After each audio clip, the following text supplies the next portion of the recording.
Hello and welcome back to another Dare to Game video. Today we're playing Kingdom Come Deliverance 2 and we're going to be doing the top 10 best polearms and, whenever possible, where to find them. So, if you've watched any of my weapon videos in the past, you'll see, or you'll recognize the pattern here. We're going to go through them. I, of course, have ranked them based on primary and secondary stats, so it's mostly about damage output, but when applicable, other things are used. In the polearms, it's actually fairly straightforward. I'll show you each weapon in detail so you can actually see what it looks like, see all of its stats. I usually go through the description for each one, and then, like I said, whenever possible, if there's a set location that I know about where you can either purchase or find this, I will either tell you how to do it if it's story related, and therefore I cannot just show you because, you know, I'm past that point in the story, or if it's something else that's too obscure to be able to just show you easily on the map, I will just tell you about it. But with all that being said, let's dive on in and start off with number 10, the worst one on this list. And you can see Henry wielding it here on the right. It is Farmer Mathew's pitchfork. It says, a pitchfork left here by Farmer Mathew. Everyone in Takeoff knows that wherever Mathew and his pitchfork go, merriment follows. It seems Mathew may have gotten a bit too merry as he left his pitchfork behind. So this is one you can get right away at the beginning of the game in Takeoff. Fairly straightforward. I feel like the description kind of tells you everything you need to know about it. Pretty easy to use this one. Minimum strength of 2 to use it and a minimum agility of 0, so nothing there. Interestingly, it has 0 stab damage, which when I think of using a pitchfork in combat, literally the only thing I can think of using it for is to stab. So I always get a kick out of that particular stat in here. We do have a slash damage of 60, which is interesting considering it's a pitchfork, and a blunt damage of 60, which, to be fair, yeah, okay, that makes sense. You can hit someone with anything and it will do damage, so fair enough. The stats on this one confuse me. But in any case, it's got a defense of 109, durability of 26, which is quite low, a weight of 11.4 pounds, and a price of 1.8 groschen. So not a very valuable or great weapon stat-wise, but if you desperately need to use a polearm, especially at the beginning of the game, you can get this one in Takeoff, and it's not going to cost you anything. And even though you can't poke people with it because it doesn't do any stab damage, or at least, you know, ostensibly doesn't do any stab damage, you can still use it as a polearm. As far as a closer look at it, oh, Henry's not even wielding it, I'll have to equip it. As far as a closer look at it, out in the real world, you can see it's quite a long tool slash weapon with a very thick wooden haft to it. And of course we've got the classic medieval style pitchfork with only 2 prongs. It's amazing how long it probably took humans to finally realize that 3 was much more effective for pitching hay and or other materials such as manure, silage, etc. But anyway, you could tell what it is, so I've got no problems with the design of it. A fairly solid enough weapon for the beginning of the game. But that's number 10. I hope it would surprise nobody that at number 9 we have the regular pitchfork, which is just slightly better stat-wise than Farmer Mathew's. It says, if nothing better is at hand, at least this will do. A simple but effective tool, which is as good for pitching hay as it is for stabbing the enemy where the sun don't shine. And this one is better than the Farmer Mathew's pitchfork in the way that it does actually do stab damage. So stats are the same, minimum strength of 2 to use and agility of 0. Does a stab damage of 82, which is much more appropriate for a weapon that is basically just 2 sharp points on the end of a stick. Slash damage of 16, again, far more appropriate stat. Blunt damage of 41. We do have a lower blunt damage, which confuses me considering it's literally the same weapon with the same dimensions and everything. But we have a higher defense at 152, durability of 24, still not great, weight of 11.4 pounds, and a price of 19.2 groschen. So nothing crazy there, but like I said, a much more appropriately statted weapon than Farmer Mathew's pitchfork. Looking at it on the outside, visually it's identical, or I mean, at least I think it is. It's possible that the colors are slightly different, but to my eye, it appears to be identical to Farmer Mathew's pitchfork. So that is the pitchfork, which comes in at number 9. Let's move on to number 8. And number 8, we have the level 3 variant of Brunswick's Poleaxe. So Brunswick's Poleaxe is one that you have to forge yourself. So there are 2 different max levels that you can forge it at. If you have Martin's Secret, or whatever it was called, Martin's Method, whatever, the one that allows you to craft level 4 stuff if you do it perfectly, then you can craft it at level 4, but otherwise the best you could do is level 3, and it makes it one of the better polearm options in the game. And so Brunswick's Poleaxe, for the description, it says, a knight's battle axe on a staff. This is exactly what George the Lion of Wartenberg wanted. In the end, I made it according to the lost instructions. This one has a minimum strength of 7 to use and agility of 2, does a stab damage of 84, slash damage of 84, and blunt damage of 52, with a defense of 176, all of those being quite good. Durability of only 20, which is not very good, a weight of 10.5 pounds, and a price of 137.4 groschen. So as far as how and where to get this one, like I said, said, you do have to craft it yourself, but it's fairly easy to get the sketch for it. At the very beginning of the game in Troskowitz, you talk to the scribe there, and he will, as long as you have the Lion's Crest DLC, if you don't, you won't be able to get your hands on this, but if you have that, then you talk to him, and he just gives you the schematic if you ask him about the armor. So from there on out, you'll be able to craft it. As far as appearances, this is one that I quite like. So it's got the same basic poleaxe design that you'll see on other poleaxe type weapons in this game, but we have a long, solid-looking haft with studs all along it, which I quite enjoy visually, and I assume are there mostly so you can actually grip the haft, even if it has a lot of blood, sweat, and water or whatever on it. Then up top, we have a pretty classic poleaxe design. So you can see, whoops, zoomed a little bit too fast, that we have what appears to be a lion's head on the center of it there. On the back, we have a rather short hook, but it would still be effective. On the front, we've got a typical poleaxe blade, and then, of course, we have the long piercing tip up top. So fairly well-designed poleaxe, I would say, and I love seeing a poleaxe in a game because as far as knight-on-knight combat, especially mounted, hard to beat a poleaxe. I mean, obviously you sacrifice the ability to use a shield, but the poleaxe gives you a tremendous amount of reach and leverage advantage, so excellent weapon. And the level 3 Brunswick's poleaxe does take the number 8 spot. At number 7, we have the level 3 variant of the Billhook. Now this is a very common weapon to see in this period in history, and also fairly common in the game, and it is one that whenever you see Henry using any sort of a polearm in the promotional art or in the statuette that they sent out with the collector's edition, the Billhook is the one that he is equipped with. So fun little fact there. As far as description, it says, an immortal weapon, well known to mankind since the creation of the world. A simple long spear with an added hook for tripping the legs of enemies and pushing ladders off battlements. Minimum strength of 5 to use it and agility of 1, does a stab damage of 97, slash damage of 0, blunt damage of 49, defense of 168, durability of 27, weight of 10.8 pounds, and a price of 80.9 groschen. I quite like the Billhook. I use it a lot. I find myself when I'm using polearms kind of resorting to stabbing quite a bit, just because unless you're fighting another enemy with a polearm as well, the parry speed on these is pretty bad. The only way I find myself being real effective with polearms is not to parry at all, and since there's no Master Strike option for polearms, it's basically just sidestep dodges and then quick strikes if I can, and the stab is quicker than the slash. So I quite like the Billhook. It's one of my personal favorites. And looking at it on the outside, you can see we have a fairly standard looking spear, just a long cylindrical haft with a spiked bottom, which I definitely like. It's not something that all spears had, but it is certainly something that some did, and it made it a far more versatile weapon, as you had a very effective stabbing point on either end then. Up top, we of course have the regular looking leaf-bladed spear tip, which was very, very common in the medieval period. And then, of course, the added hook, which, like they said, made it more effective for grappling as well as using it as a tool, even in situations, although it may have been rare, where you're pushing ladders off of the walls of castles. So I love the design of it, and as far as spears in the game go, this is pretty much the best spear you can get your hands on. So if you want a spear, the Billhook is your boy. As far as where to get your hands on this one, as far as I know, it's a fairly common loot drop. I've picked it up a lot of times, but I think it can be purchased at this weaponsmith in Kuttenberg. So this is the one I call Weaponsmith or Armorsmith 1, just because when you walk straight in through the gate, it's the first one that I run into, so that's how I numbered it.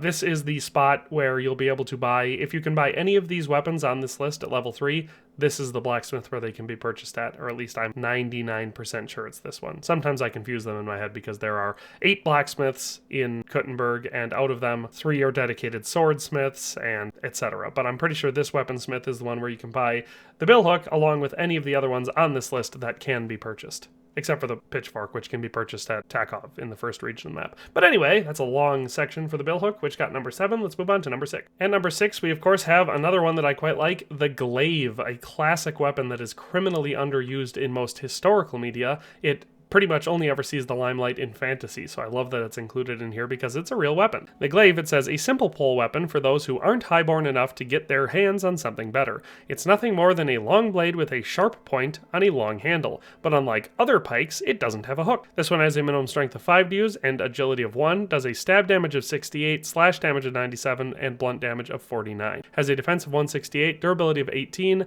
weight of 10.8 pounds, and a price of 102.1 groschen. So certainly not a fancy weapon, but the glaive is essentially what a lot of people would consider a pole sword. Of course, the length of the blade at the top varies wildly depending on what historical version you're looking at. This one would be what I would consider a fairly short version. Another name for these weapons that some people give them is just a slashing type spear, because it has the same basic design as a spear, but at the top, instead of being a purely thrusting weapon, it has a long cutting edge on it, so it can also be used for slashing and cutting. So, like I said, I find the glaive to be very, very versatile, despite the in-game lack of durability, but fairly cool. Looking at it on the outside, we have nothing really to complain about. Long haft, we have nice reinforcement up down the side of the haft, which I quite like, because that would improve your durability a lot. That end, or that much of the polearm, is typically what you're going to be parrying an enemy weapon with. If it gets much closer than that, you're probably losing a hand, so that's where the reinforcement is most important. And of course it is important because a good blow from a sword, or especially an axe, or even a blunt weapon, if it's, you know, got any resistance at all, is usually enough to snap a spear. So with that being said, having that extra iron reinforcement on there certainly adds to the durability. I do like the details here where you can see that it is clearly a rough folded weapon. This is not a high level, like expensive hand forged, or it is hand forged, but like personalized for a nobleman. Like they said, this is a commoner's weapon, and it looks like it, but I definitely quite like it. Much like the Billhook, I believe this one can be purchased at this Kuttenberg swordsmith right here. So that is number 6, the glaive. Let's move on to number 5. And our number 5 spot goes to the level 4 variant of the Brunswick poleaxe. So this one is the one, if you are able to craft it to level 4 and you manage it, this is the best you can get the Brunswick poleaxe to, and it becomes the 5th best one in the game. So if you're good at smithing right away at the beginning of the game, you can essentially have one of the top 5 best polearms in the game right away. So that's always fun. Description's the same, nothing to talk about there. Stats change though. Minimum strength of 7 and agility of 2 to use, stab damage of 98, slash damage of 98, blunt damage of 61, defense of 176, durability of 20, weight of 10.5 pounds, and a price of 229.1 groschen. Appearance doesn't change at all though. Looks exactly the same as the weapon did before, so not a whole lot to talk about there. Very solid looking poleaxe. And of course the method for getting it also does not change. You get the schematic from the Troskowitz scribe, and then you have to forge it. So if you manage to forge the level 4 variant, it will be the 5th best polearm in the game, and that's what we have here. So that is number 5. Let's move on to number 4. And at number 4, we actually have a two-way tie between two different polearms, the Bardiche and the Volg. I find them to be roughly equivalent weapons, so their stats are just identical across the board. They weigh exactly the same and everything. So the Bardiche says, a simple pole weapon for those who need to keep the enemy and the city's scum at bay. Its original blade is joined with a hook for tripping enemies' legs and pushing ladders off battlements. The Volg says, or Volge, a polearm commonly used by foot soldiers, a virtuous knight would not touch such a weapon. But for a city patrol, it is an invaluable tool for establishing order and respect in even the most crime-ridden place. So definitely two fairly cool-looking weapons. I love, again, these are historical, real weapons that we have examples that look exactly like this, so I love the design and how they're included in the game, despite the fact that they're not the fanciest weapons that people think of when they picture medieval weapons, but I still love that they exist in the game. Like I said, stats are identical across the board. We have a minimum strength of 8 and agility of 3 to use, stab damage of 79, slash damage of 113, blunt damage of 56, defense of 184, durability of 21, weight of 10.2 pounds, and a price of 186.1. So like I said, exactly the same stats, which I get a kick out of. So not a whole lot to complain about there. As far as getting your hands on these weapons, again, I believe they can both be purchased at this weaponsmith here in Kuttenberg. As far as taking a look at them, we'll start with the Bardiche first. This one is a fairly good example of a Bardiche. We once again have a plain unadorned haft. No reinforcement up on the, well, there's some. You can see that we have some bracing on the back end, but that's mostly a leverage reinforcement. That's not really there for chopping because you have a very long blade there, and so if you put much force into that at all, and it was just mounted via this top bracket here, it would simply break off the haft right there if you were using it too much at all. So it gets reinforced on the bottom here to give you that extra strength. And if you want that to transition down, the longer a metal connection you have down the haft, the stronger that connection is going to be. So that's why we have that there. Like I said, that's not really there to deflect against swords or anything. That's more so just for the strength of the weapon. But the weapon itself obviously looks great as a powerful chopping slash stabbing weapon. This is very effective. We do have a hook on the back for grappling and or piercing armor, and of course a long point at the top that could very effectively be used for stabbing. Even though the obvious primary use of this weapon would, of course, be chopping. Moving on to the Volge, we have an even uglier weapon, but possibly even more effective because of, the fact that it's uglier. Same sort of haft, very long and unadorned, but once we get up to the top, you can see that we have that reinforcement that we were talking about on the last one is the same here, it just goes down even farther. So, that strength connection is being established. That being said, it also makes sense that it would have to be longer because we have a significantly heftier blade. Now, it doesn't look like the overall weight would be too much different given that the length is approximately the same, it's just that the geometry is very different. We still have a hook on the back. This one's a little bit narrower and longer, so I would say it's probably more effective at the rolls that you're using it for. Our stabbing point is likewise, it comes to a much finer point and then has a different blade geometry, so it would act differently, but I believe personally this would be significantly more effective against most enemies. Because unarmored opponents, obviously they all stab fairly easily, but the more heavily armored, especially with plate armor it is, the sharper and pointier you want your spear to be, so you can try to get between those gaps. And then of course the same thing goes for our chopping action here. This blade looks significantly duller than the other one, but it has so much mass right there that if you were to clobber someone with this weapon, even if they were wearing full plate armor, you would potentially cause very serious injuries with very, very few hits. So very effective weapon, love the Volge, love that it's in this game, and like I said, the Bardiche and the Volge are tied for the number 4 spot. At number 3, we have the Bolshanka. This is a Poleaxe variant that can be attained during the Bellatores quest, which is a side quest, which I've covered in some level before on this channel, but once we get to the map, I'll kind of show you a little bit more about that. But this one, like I said, it visually just looks like the Poleaxe. The stats are a little bit different. It says a valued halberd of Sir Jan Posey of Zimberg, which he lost when Cumans ambushed him. It has a minimum strength of 10 to use, agility of 4, does a stab damage of 84, slash damage of 120, blunt damage of 60, defense of 192, durability of 27, weight of 9.9 pounds, and a price of 237.2 grosh. So stats are fairly good across the board, which makes sense considering I ranked it at the number 3 best polearm in the game. As far as the appearance, like I said, it looks like a Poleaxe. Apart from, well, differences so far, because we've only looked at the Brunswick's Poleaxe so far, you can see it's significantly less ornate. We don't have all of those studs along the half. We do have the nice reinforcement, this time on all 4 sides, heading down maybe a quarter of the overall length of the weapon, so that would be great for durability. The Poleaxe itself is, of course, quite nice. It's unadorned. We don't have that lion's crest in the center.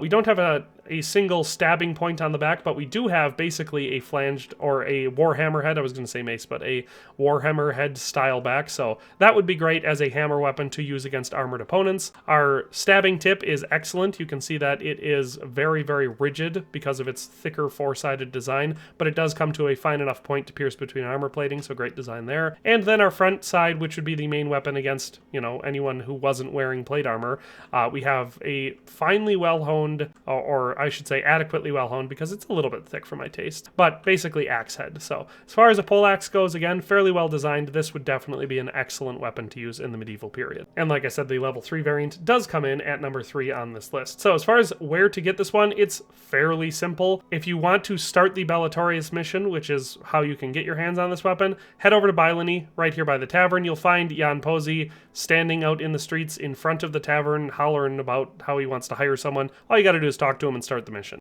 You'll come across his ambushed caravan that he wants your help with, and he'll tell you to look around for a polearm of some sort. Maybe he says Poleaxe specifically, and you can find it leaning up against the wagon. So it's a unique weapon, and that's the only way you can get it. But the level 3 Bolshanka comes in at number 3. Let's move on to our runner-up at number 2. And at number 2, we once again have another ugly commoner's-looking polearm. We have the Guisarme. It's a French weapon, I believe, which makes sense given the look of it. Anyway, description says an excellent long weapon for infantry and anyone who prefers to keep their opponent at bay. The secret of its true power is hidden in the tight formation of the trained men who, with its help, can resist even a charge of knightly cavalry. Minimum strength of 11 and a minimum agility of 6 to use this one, does a stab damage of 90, slash damage of 128, blunt damage of 64, has a durability of 35 and a defense of 200, has a weight of 9.6 pounds, and a price of 608 groschen. So a little bit fancier than the ones we've looked at so far, but like I said, in my opinion, just as ugly, if not more than most of them. For this one, appearance-wise, looks pretty good for this style of weapon. You can see up top,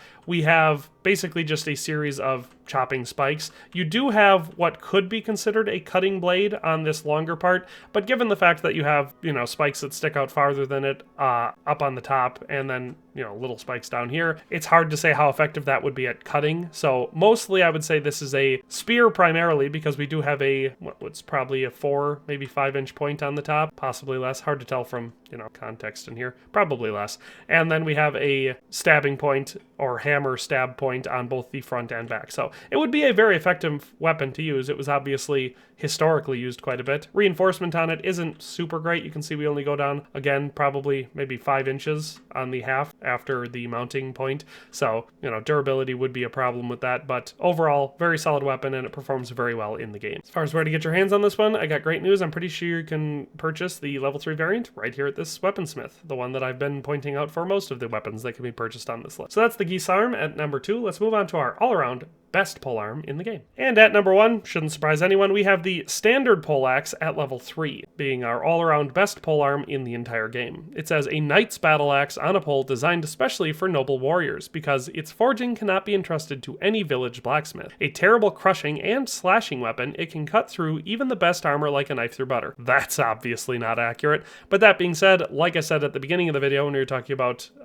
Brunswick's Poleaxe, it is one of the absolute best weapons that you can use against someone wearing plate armor, because it's basically a battle axe and a mace and a spear, which are 3 of the best weapons that you can use against a knight, except instead of a battle axe or a standard mace, you have a handle that's 4 times the length, giving you just a ridiculous increase in leverage and therefore crushing power with this type of thing. So if you want to cause concussive force damage to an enemy, this is infinitely more than you would have with even a maul type weapon, because of how nimble and fast you could still be with it while delivering those crushing blows. And in addition, you have the long stabbing point on the top, which, like I said, is great for getting between the gaps of armor. Stats on this one are minimum strength of 14 to use, agility of 8, does a stab damage of 100, slash damage of 143, blunt damage of 71, has a defense of 216, durability of 40, which is pretty good for durability for polearms, weight of only 9 pounds, which again, not too bad, and a price of 993.3 groschen. So just all around, obviously the absolute best polearm you can get in this game. And as far as appearance goes, it's not at all different, at least based on anything I can tell, from the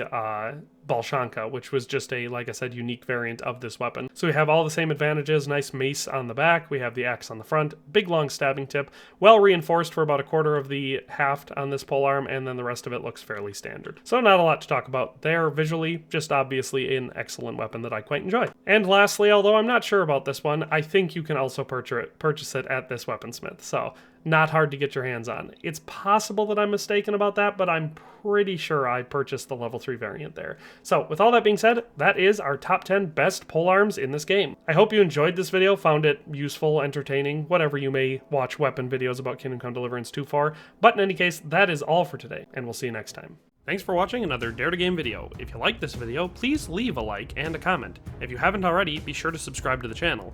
If you like my content and would like to support this channel, consider becoming a member today for as little as $1.99 a month. It makes a huge difference. But in any case, thanks for watching and have a nice day. I'll see you next time.